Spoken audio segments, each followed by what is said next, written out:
Welcome to the Deep Dive. Tonight we're getting into something pretty unsettling. The black-eyed children. Yeah, these stories, they pop up everywhere, don't they? Internet forums, late-night radio shows. Definitely campfire material. Exactly. You hear about these kids, these youngsters with just pitch black eyes. It's creepy stuff. Super creepy.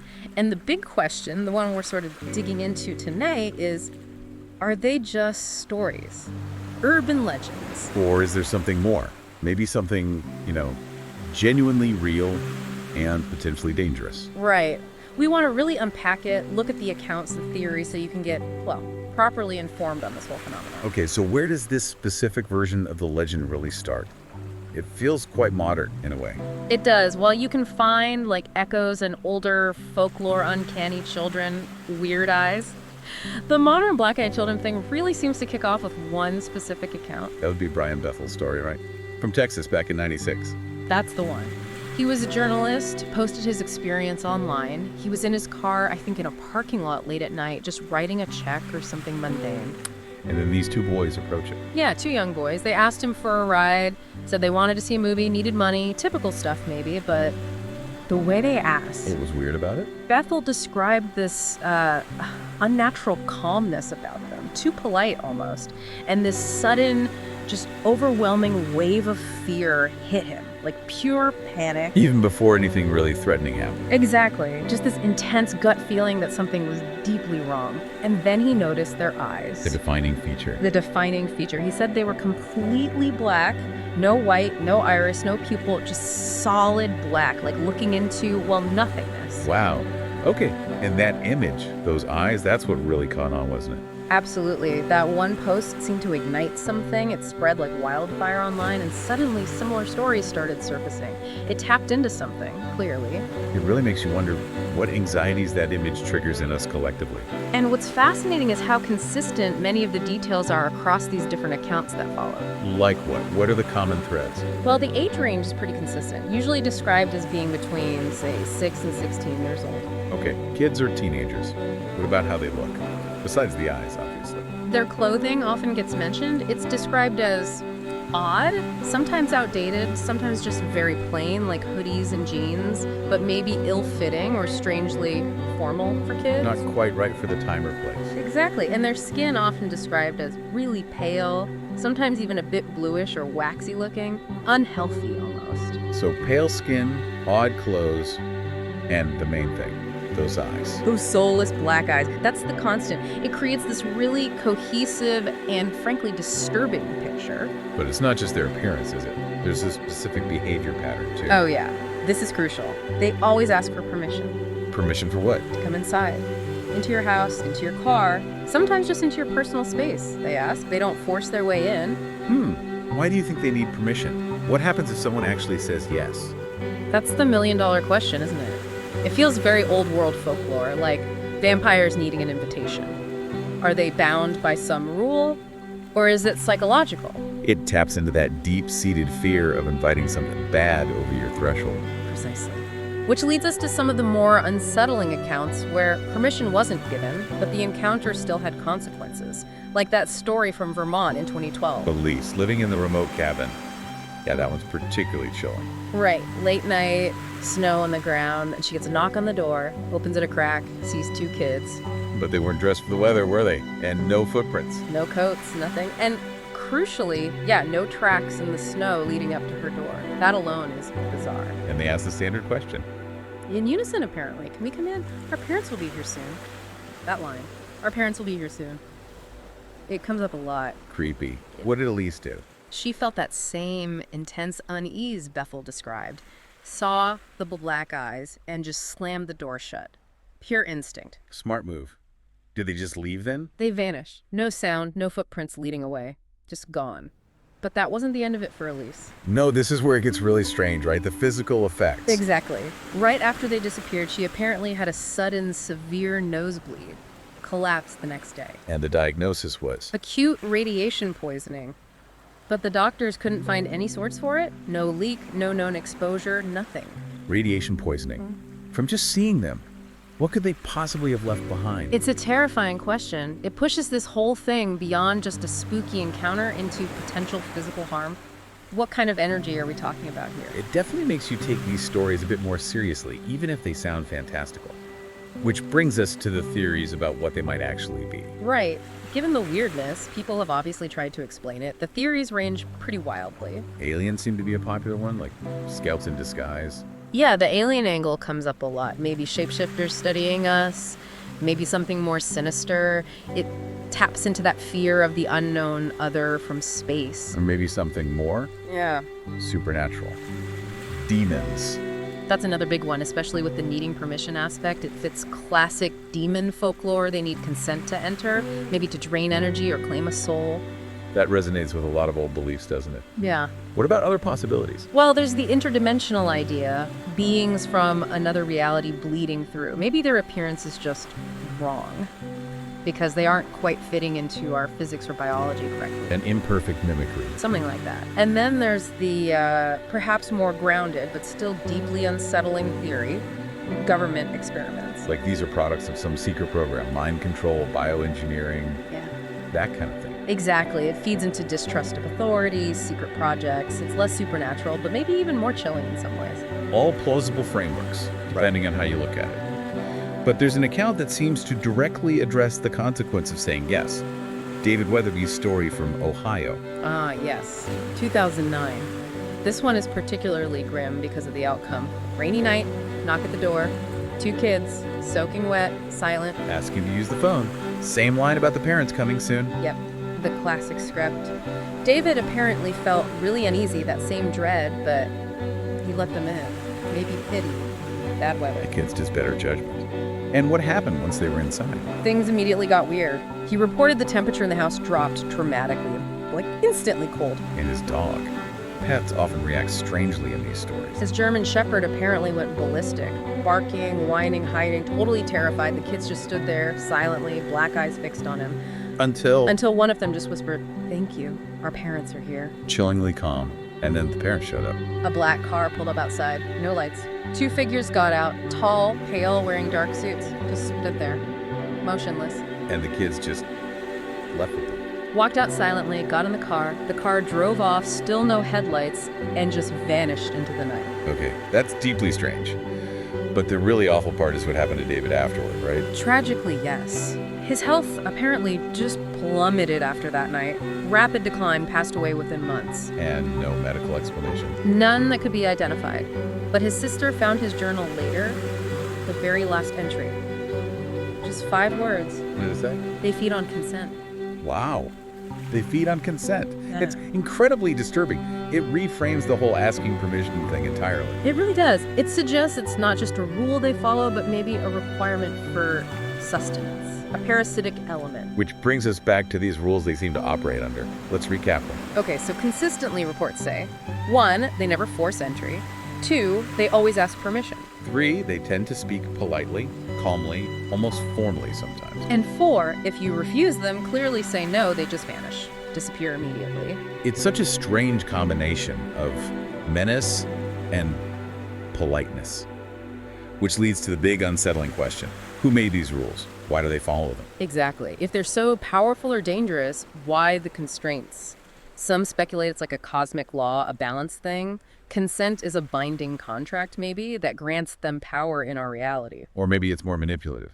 Psychological warfare. That's the other angle, making you choose to let them in. It's about submission, maybe? Making you complicit in your own fear or downfall. It could disarm you, make you lower your guard. The idea that just saying yes could literally open a door to something else. Yeah. Potentially drawing their world closer to ours. That's profoundly creepy. It is. And speaking of creepy, there was that alleged audio recording. Rachel Quinn, 2015, claims she captured one of their voices. Oh, right. The podcast episode that vanished. What was supposedly on it. Just a 6-second whisper, apparently. Yes. Sounding like a child, pleading, "Let us in, we're cold. Please, let us in." Very vulnerable, almost pathetic sounding. But there was more to it than just the words, wasn't there? Something listeners reacted badly to. Yeah, people listening with headphones reported hearing this really low-frequency hum underneath the voice. Almost subliminal, but deeply unsettling. And the reactions. Reports flooded in.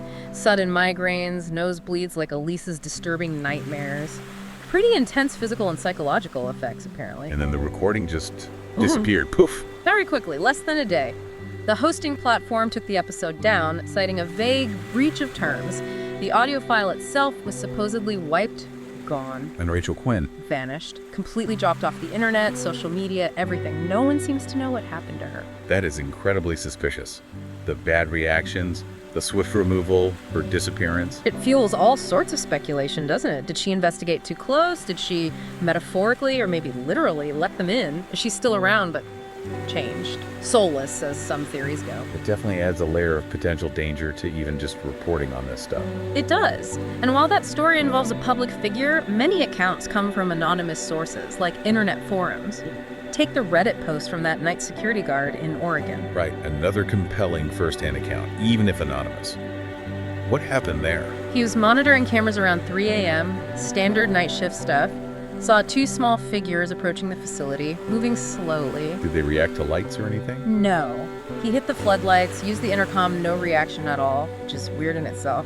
Then he zoomed in with the camera. And saw the eyes. Black eyes.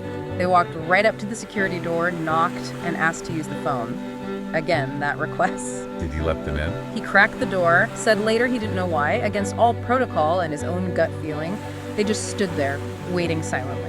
And then things started going haywire. Almost immediately, his wristwatch stopped dead. The video feed on his monitor started glitching, cutting out. His headset filled with loud static. Classic electronic interference, like we discussed. What did he do? Freaked out, basically. Slammed the door shut, locked it, called the police immediately. And when the police arrived? The kids were gone. Vanished without a trace again. But the really weird part was the surveillance system. Let me guess, wiped. Completely wiped for that entire period. The IT guys tried to recover data, managed to pull just one single corrupted video frame. What did it show? The two children facing the camera directly, black eyes visible. And across the bottom, the timestamp.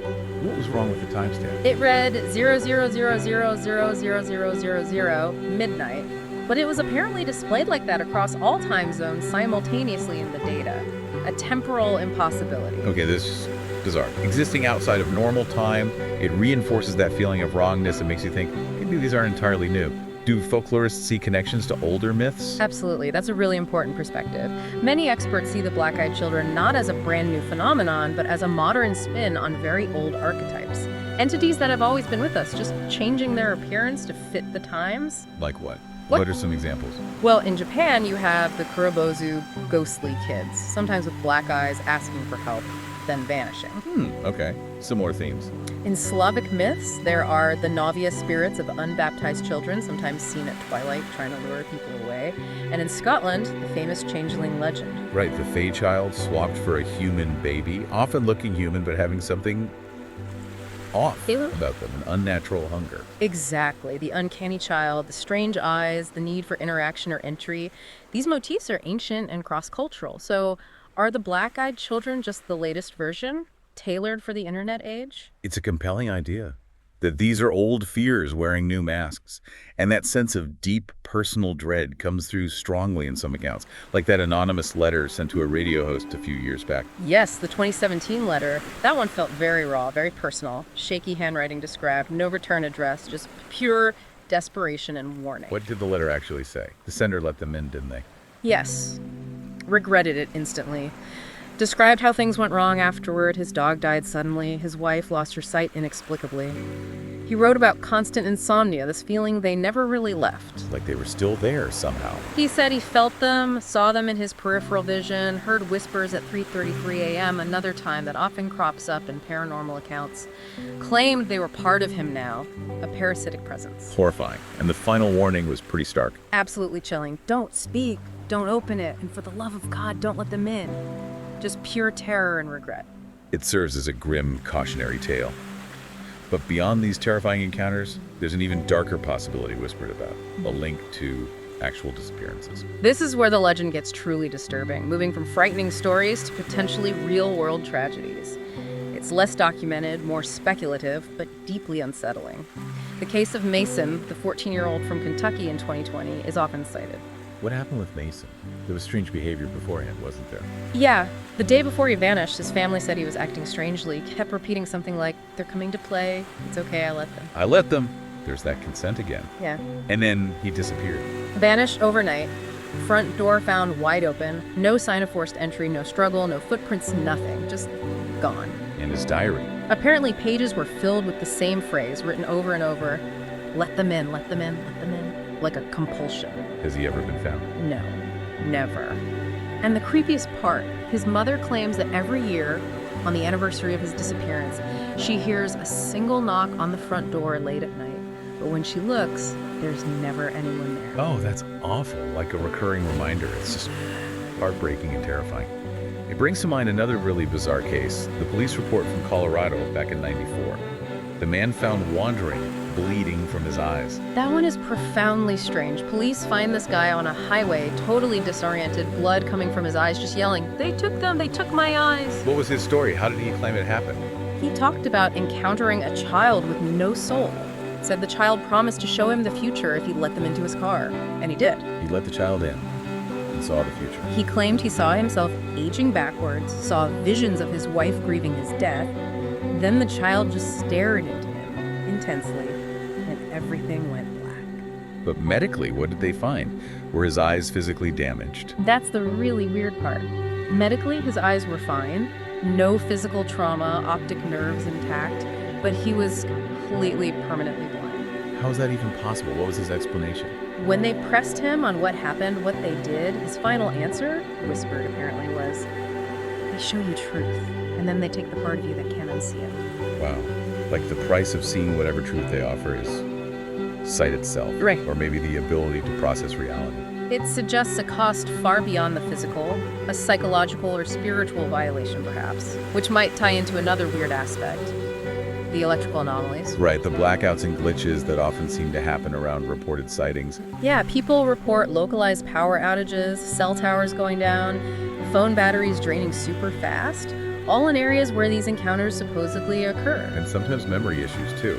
Lost time. Exactly. Gaps in memory, weird calls logged on their phones they don't remember making or receiving. It's like reality itself gets a bit fuzzy around them. There are even claims of telepathy, aren't there? Hearing voices. Yes, like the account from Nova Scotia. A guy experiencing a power outage starts hearing, clear as day in his head, "We are cold, let us inside." Over and over. No one visible, just the voice in his mind. That's incredibly invasive. Did anything else happen to him? He apparently started sleepwalking shortly after. His family found him drawing detailed pictures of two specific children, the ones he heard, despite having zero artistic skill and no memory of drawing them later. He also developed chronic insomnia. Like they can bypass normal senses and directly interface with something else. Consciousness, technology. It certainly pushes the boundaries of explanation. And speaking of pushing boundaries, that leads us to probably the strangest, most recent twist in this whole saga. The Dr. Erin Voss story from 2023. The paranormal researcher who got a phone call from herself. Supposedly, yes, untraceable call came into her university office. The voice on the line was hers, but panicked, distorted, full of static, like a bad connection from somewhere else. What did the voice, her own voice, say? It delivered this absolutely chilling message, something like, "They're not children, they're echoes, future shadows sent backward. They are what we become if we lose the war. Don't open the door, Aaron. If you do, you'll become one of them." Oh, okay. Future echoes. Yeah. What we become. That adds a whole new terrifying dimension. Yeah. Temporal parasites. Exactly. The call then just cut off. No record of it on any university system. But apparently, a janitor nearby confirmed hearing her talking agitatedly to someone even though no one else was there. And what happened to Dr. Voss after this alleged call? She completely vanished from public life, resigned her post abruptly. And perhaps most tellingly, she formally retracted her last research paper, which had the incredibly ominous title, "The Coming Echoes, Temporal Parasites in Disguise." She retracted it. Like she learned something that made her realize she was wrong, or maybe dangerously right. Or maybe she was silenced. Or maybe she opened the door. It leaves you with so many unsettling possibilities.